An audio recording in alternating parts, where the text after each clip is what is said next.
My name is Donna Parsons, and today I will be demonstrating a sequence of exercises on the reformer that strengthen the back line of the body, as well as promoting core stabilization and endurance. Starting with footwork on the reformer, we're warming up the quads, the hamstrings, the glutes, stabilizing the shoulder girdle, switching to single leg. We're separating the legs so that we can work up the strength and the coordination. Always thinking about using the larger muscles closer to the hip when we're working the legs. So that would be the glutes and the hamstrings, originally to push the carriage away, and then finishing with the quads extending the knee. Switching to single leg in the strap. This further strengthens the hip joint and promotes stabilization of the pelvis, the upper body. And now here we are side lying. All of the muscles on the outside of the hip are being worked. The gluteus medius, the tensor fasciae lata, making sure that we're always moving from our hips instead of from the foot that's in the strap. And now we're going into back extension, full spinal extension with an exercise called Swan on the Box, making sure that we have enough spring tension on the reformer to activate the hamstrings and the glutes.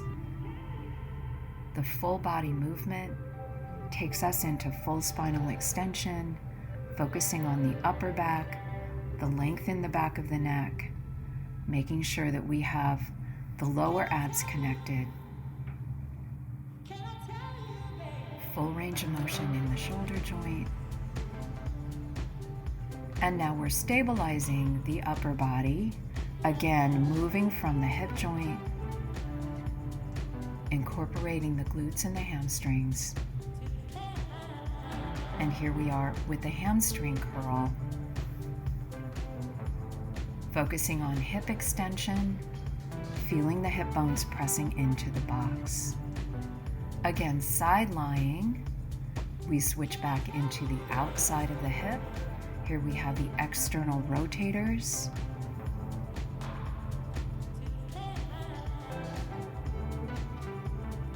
And now coming up onto the elbow, now we have full hip extension, focusing on glute max. Supporting the upper body. And finally, we come into a standing series, making sure that the whole spine is stabilized. We're dropping into the lunge, making sure that the standing supporting knee does not extend out over the toes. We're going down into the lunge rather than back with the leg, extending the back leg now into a full hip flexor stretch.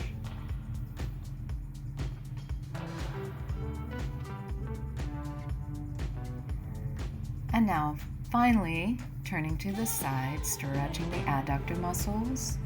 Again, making sure that the spine is long, the head is placed over the spine. And now as a cool down, we're back on our backs, both feet in the straps, stabilizing the spine, working the whole back line of the body, and releasing the hips into the circle. Again, making sure that we're working from the hips and not from the feet. A common mistake that people make with their feet in straps. And we'll finish off with a rotation stretch, placing the hands on the outside of the rails on the carriage helps to open the shoulders and the chest. rotating the hips from side to side, stretches through the low back and the outside of the hips. And that completes our back line sequence. Thank you for watching.